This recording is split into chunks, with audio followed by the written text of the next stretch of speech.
പാതിരിമാരെ കുറ്റപ്പെടുത്തിക്കൊണ്ടും കളിയാക്കിക്കൊണ്ടും മെത്രാന്മാരെ തേജോവധം ചെയ്തുകൊണ്ടും ഈ സമരത്തെ ഇല്ലാതാക്കാം എന്ന് വിചാരിക്കുന്നുണ്ടെങ്കിൽ അത് ഭരിക്കുന്നവരുടെ മൗഢ്യമാണ് എന്ന് നമുക്കെല്ലാവർക്കും അറിയാം.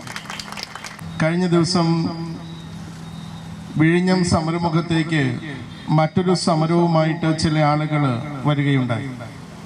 അവരുടെ മുദ്രാവാക്യങ്ങൾ വളരെ അപകടം പിടിച്ച മുദ്രാവാക്യങ്ങളായി.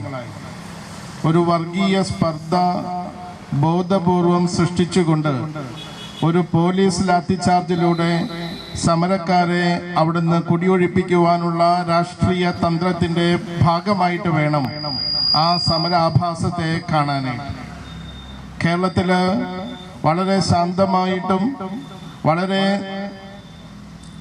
ലോജിക്കലായിട്ടും കാര്യങ്ങൾ കൃത്യതയോടുകൂടി അവതരിപ്പിച്ചും ശാസ്ത്രീയമായിട്ടുള്ള പഠനങ്ങളുടെ വെളിച്ചത്തിലും ഈ പൊതുസമൂഹത്തെയും ഭരണാധികാരികളെയും ഈ സമരത്തിന് കാരണഭൂതമായ കാര്യങ്ങളെ ബോധ്യപ്പെടുത്തിക്കൊണ്ടാണ് ഈ സമര നേതാക്കന്മാര് വിഴിഞ്ഞത്ത് സമരം ചെയ്യുന്നത്.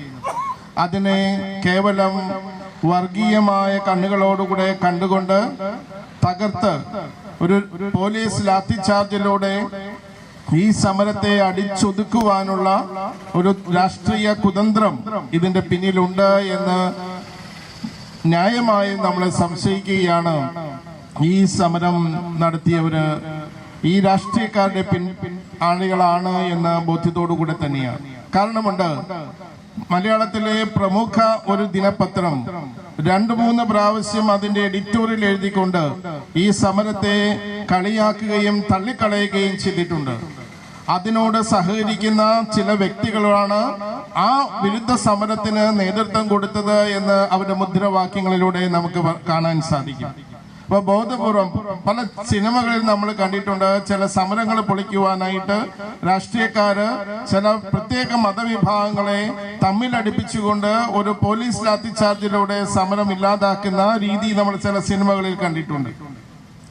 ആ രീതി അവലംബിക്കുവാനാണ് ഈ സർക്കാർ തുനിയുന്നതെങ്കിൽ അതിന് വലിയ വില കൊടുക്കേണ്ടി വരും ഈ സർക്കാരെന്ന് നമ്മൾ മലയാളികള് ഉച്ചസ്ഥലത്തിൽ പറയുകയാണ്.